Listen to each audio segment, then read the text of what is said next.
आए दिन हम समाचार पत्रों और न्यूज मीडिया के माध्यम से पूरे देश में होने वाले विभत्स और हृदय विदारक घटनाओं से अवगत होते रहते हैं। आज का दिन भी उससे अछूता नहीं है। एक ऐसी हृदय विदारक घटना ने देश को झकझोर कर रख दिया है। खबर है कि नोएडा सेक्टर 77 में रविवार की रात एक लड़की ने अपनी 30 साल की मां को पेन से पीट कर मार डाला। पुलिस ने बताया कि महिला पति से अलग होने के बाद अपने 14 साल की बेटी के साथ रहती थी। इस बच्ची ने अपनी मां पर लोहे के पेन से 22 बार प्रहार किया। वो ग्रेटर नोएडा के एक फर्म में आपूर्ति विभाग में काम करती थी।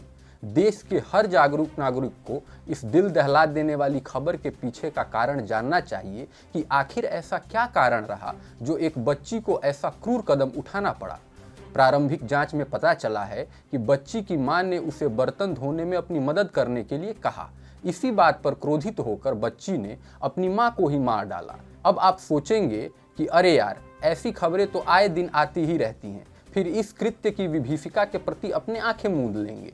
न तो आप इसके पीछे का वास्तविक कारण जानना चाहेंगे और न ही इसको रोकने के उपाय पर ध्यान देंगे। वैसे अगर आप इसे एक आम खबर की तरह देख अज्ञानता और उदासीनता का चादर ओढ़े रखना चाहते हैं तो आपके जानने लायक इसमें बस 2 ही तथ्य बचे हैं। प्रथम तो ये कि उस बच्ची ने साक्ष्य छिपाते हुए पुलिस को बताया कि जब वो घर आई तब उसकी मां खून से लथपथ पड़ी हुई थी और अस्पताल ले जाने के दौरान उसकी मौत हो गई। दूसरा तथ्य ये है कि सीसीटीवी फुटेज खंगालने और पड़ोसियों से जांच पड़ताल करने के उपरांत यह तथ्य सामने आया कि हत्या बच्ची ने ही की है और उसे तत्काल बाल सुधार गृह भेज दिया गया। एक आम इंसान के लिए खबर यही खत्म हो जाती है, लेकिन एक जागरूक और सुधारवादी नागरिक के लिए यह खबर अब प्रारंभ होती है।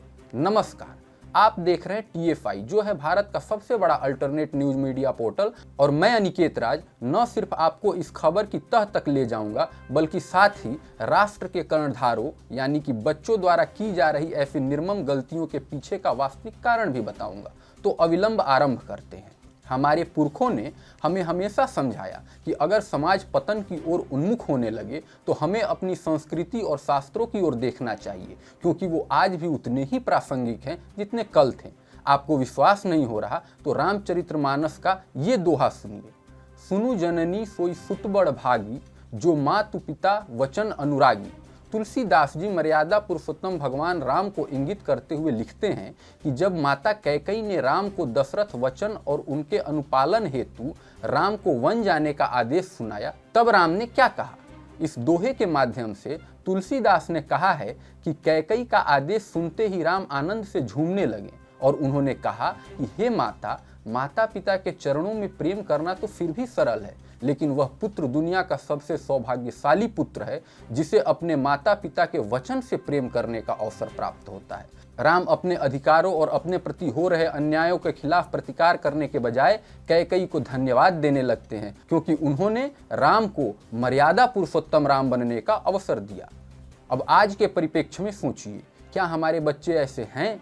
और अगर ऐसा नहीं है तो इसके क्या कारण हैं? इसका एकमात्र कारण है आधुनिकता की अंधी दौड़ में पाश्चात्य संस्कृति को अपनाने की प्रवृत्ति। और सबसे बड़ी बात, इसे सिर्फ हमारे बच्चे ही नहीं अपना रहे हैं, बल्कि इसे हमने अपने परवरिश में समाहित कर दिया है। हम बड़े शान से बताते हैं कि हमारा बच्चा अंग्रेजी में बोलता है, खाता पीता है, सुनता है और यहाँ तक कि अंग्रेजी में ही सोचता भी है। रामायण, महाभारत, शास्त्र, वेद, उपनिषद, काव्य, गीता ज्ञान और पुराण नहीं बल्कि अंग्रेजी में पोयम याद करता है। अंग्रेज जैसा पहनता है, अंग्रेज जैसा बोलता है, अंग्रेज जैसा खाता है और यहाँ तक कि हमारा बस चले तो हम उसे अंग्रेज बोलने में भी कोई गुरेज न करें। हमारे संस्कार और परवरिश भी उसी स्तर और तरीके की होती जा रही है जैसे कोई भारतीय माता पिता नहीं बल्कि अंग्रेज डैडी ही उन्हें पाल पोस रहा है। ऊपर से हमारी परवरिश के अलावा सोशल मीडिया युग ने भारतीय बच्चों के मस्तिष्क में पश्चिमी विचारों की गहरी जड़ें जमा दी है। बच्चों की सोशल मीडिया तक पहुंच है। बच्चों का मन मस्तिष्क अत्यंत कोमल और कोरा होता है। जो उस पर लिखा जाएगा वही उस पर छप जाएगा और यही अमिट छाप लंबे समय तक उसके मन मस्तिष्क में बनी रहेगी।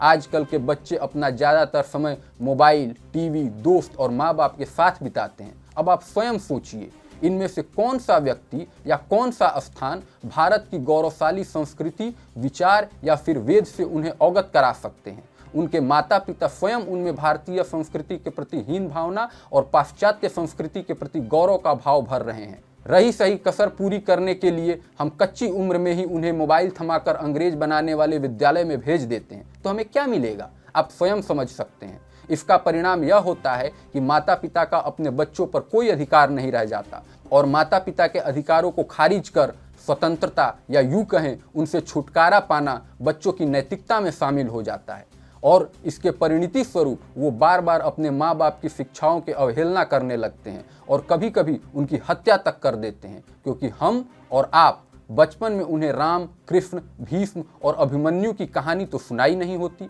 अब आपको एक श्लोक का उदाहरण देते हैं जिससे आपको पेरेंटिंग के प्रति हमारे पुरखों के दृष्टिकोण का पता चलेगा।